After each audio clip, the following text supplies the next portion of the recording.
Be sure and take the slip off the waxed area.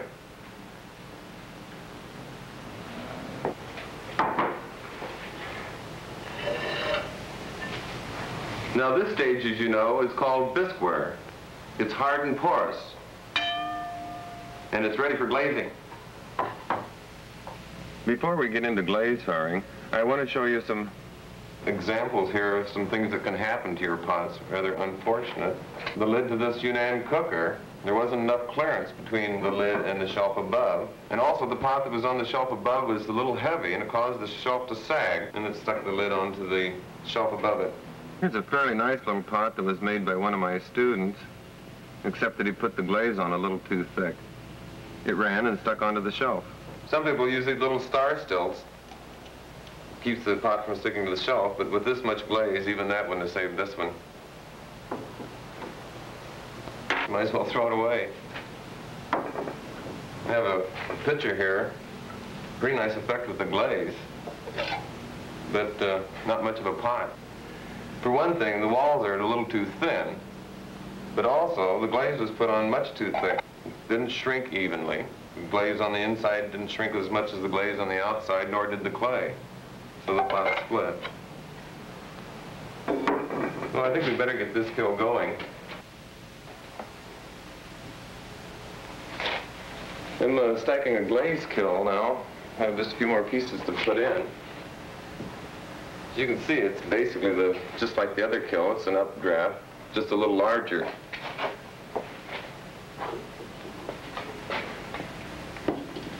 You have to be very careful in stacking a glaze kiln. You want your shelves to be good and clean. Clean off all this extra kiln wash. Make sure it's clean on the back side too. And give it a good coat of kiln wash. Kiln wash is a mixture of china clay and flint used as a protective coating. In case some of the glaze runs, it sticks onto this kiln wash, and then the pot comes loose very freely. Had the shelf not been coated with kiln wash, it would, of course, attach very firmly onto the shelf. You not only lose your pot, but you would ruin the shelf, too. When you put the shelf in, be sure that it's on firmly. And the same thing applies with pitchers, as I mentioned in the bisque. Be sure that the handle is pointed towards the center of the kiln. Now we're ready for the cones. Put one down here, in from the bottom spy hole, another one up here at the top. Very important that the cone is directly in from the spy hole. When this reaches the temperature of 2300, it's very, very hot inside, and consequently it's very difficult to see them. So if you have them directly in from the spy hole, it does help a great deal. Since the temperature for glaze firing is much more critical, you can see I have 5 cones in here. I have an 09, 6, 8, 9, and 10.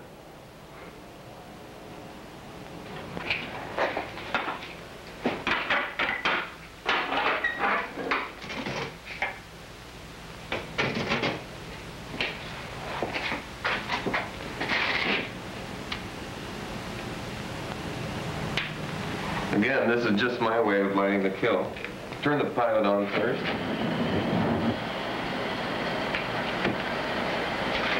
Turn the main on. Turn it up high so you make sure all the burners are on. Then back down to 1. Then turn the pilot off.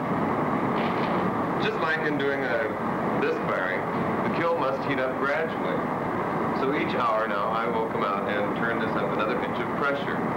It's the same with an electric kiln. You merely flick a switch, but again you have to heat it up slowly, so you may have to go low, medium, and high. So I'll take one more look at the cones.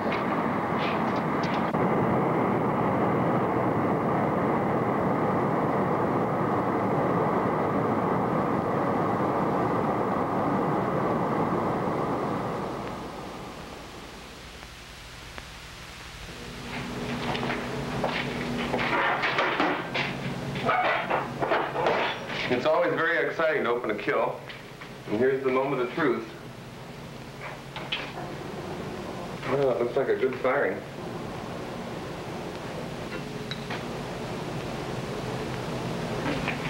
Remember those 5 cones that went in yesterday? There's 09. You can see what happens to it when cone 10 melts at 2300 degrees.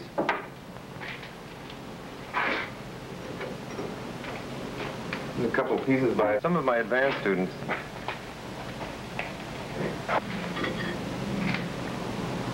Here's another bottle by one of the advanced students with the various oxides on top of the glaze.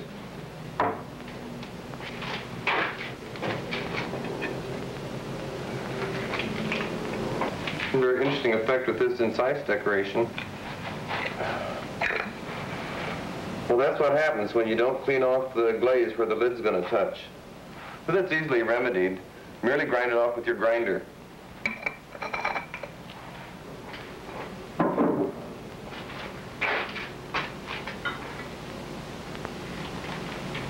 Remember that picture when it went in? It was completely white.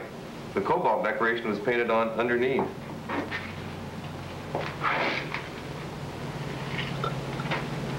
This is a nice covered jar. The clay body takes on such an interesting color, I think, when it's been fired in a reduction atmosphere. A good fit to that lid. No, I think the students are going to have some nice things for their exhibition.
You know, the longer you make pots, the more fun it gets. Take, for example, that head you have in your hand. I can see it's a thrown form. You know, just a couple holes put in for the eyes and nose added on, some more clay added for a mouth, and then that hula skirt I cut up for the whiskers. How do you like this bottle? Well, I presume you're going to do something to it? Right. Look at this.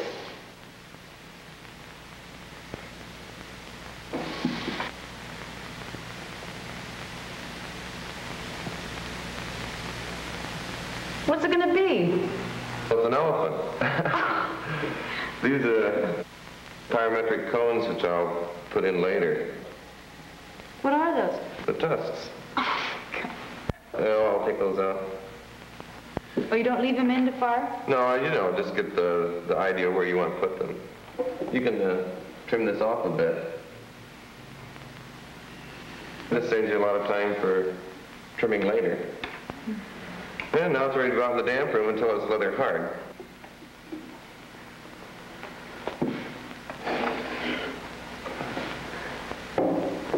When it's leather hard, you can trim it round like I have done this one. See, instead of putting a foot to it, you just trim it round. So on this one, I'm going to show you about putting on a lathe. Just roll out a coil like this. Cut it to the length that you want.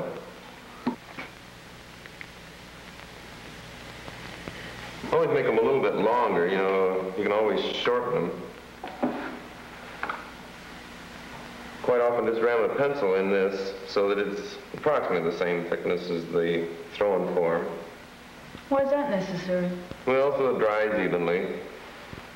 Then it's not so apt to crack off. Square that up good. It's like attaching a handle to a picture. Right. Just score it up good, put some slip on it. And if you want, you can score this here. I've made so many of these, I just, each one becomes, you know, a completely different character. But when you put that on, tap it down good. And then just work that in. You know, it's just like on the picture handle.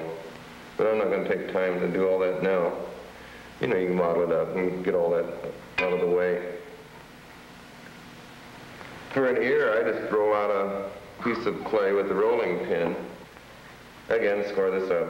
You know, whenever you stick clay onto clay, it ought to be scored and slipped good.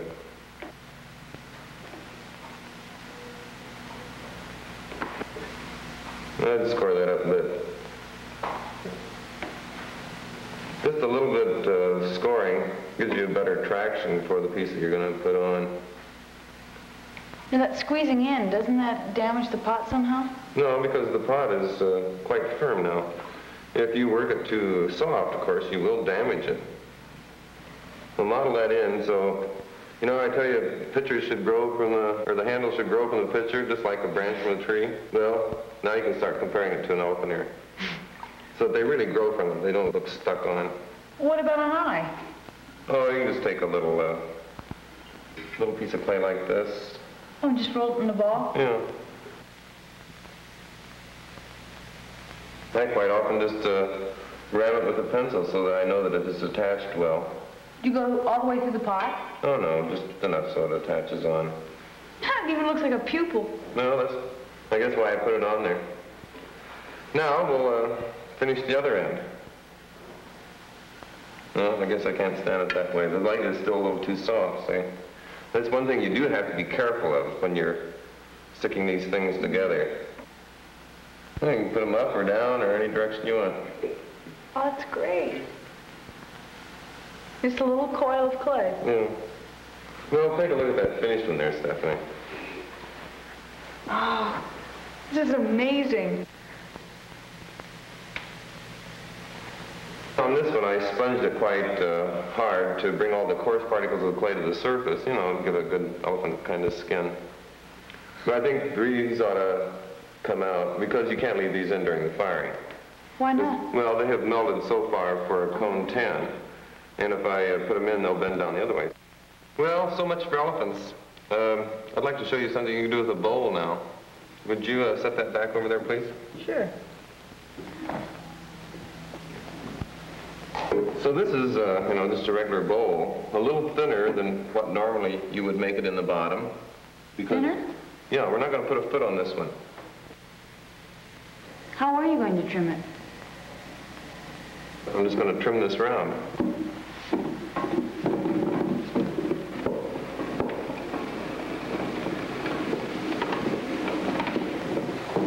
Just be careful that you don't go too thin on it.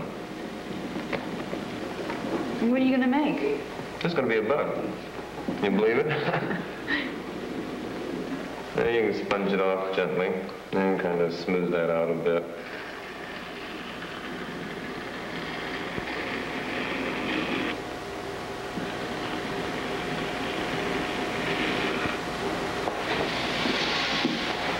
Now I'll take some of this clay here, make a kind of a ball out of it.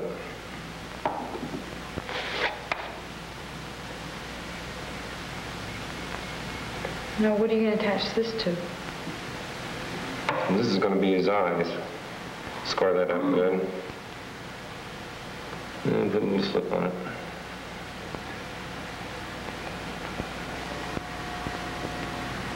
Oh, so this is already right side up. Right, yeah. You don't have to score this pot? No, because it's kind of wet now from having just sponged it. And I am putting plenty of slip on it.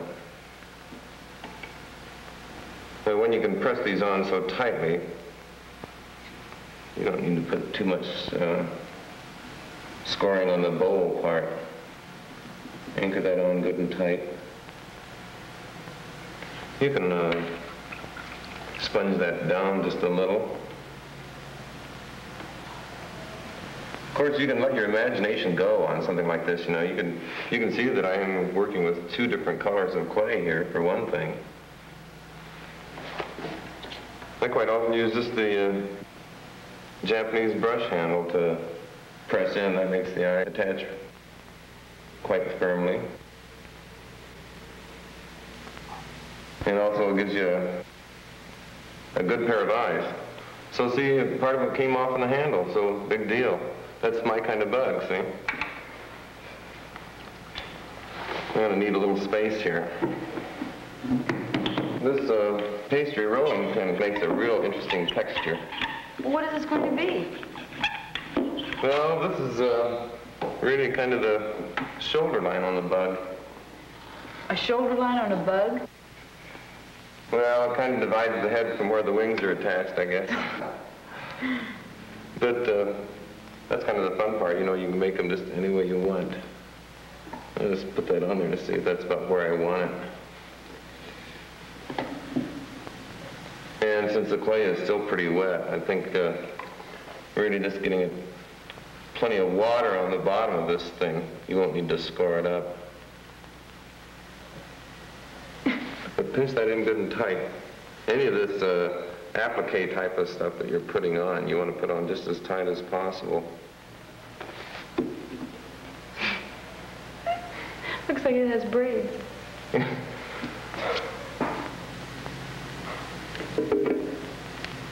Yeah, you know, if you can get it on a little sideways, it doesn't matter. Yeah, I think maybe you put a little bit of iron on this just to give it a little more color. You know, you could do some sgraffito or slip painting inside almost anything. Use all your ceramic background on this. Gee, I guess you can do just about anything with the thrown form. Yeah, that's what's the fun part of this. You can really let your imagination go wild. Put some more stuff on here. And I've taken some electric wiring here and just stripped it off. Use that for the antenna. Make the hole a little bigger because the clay is going to shrink, you know. You don't leave those in for firing? No, we'll take them out right now. Do you want to see one of my finished ones? Yeah. I've got one over here on the shelf. Well, you can see this bug isn't much different than the other one. But that's painted on there with cobalt and copper. I guess I can just well take these out. If I put a white glaze on this, it'll come out blue and green. Oh, I like this. What is it, a fish? Yes. Oh, I really, really like that. See, it was done just as a big vase form. Oh. And then I punched a hole through here and squeezed that out to form the tail. Then I used that pastry rolling pin up here. Well, you just used a little water. Right, and that gives a nice texture on there. And just dabbed some cobalt on here for the spots. Well, if that was a vase, then this bird must have been a bottle. Right, and just closed off. This was also started out as a bottle, but instead of making the neck up here, I just pinched that off. And since I wanted to make a yak out of it, and their hair grows all the way to the ground, I just added this big coil on here. Of clay, just around? Right. It's really an intriguing form. Well, let's see what you can do that might become intriguing today, huh? I'll try. All right. I think I'll try a fish.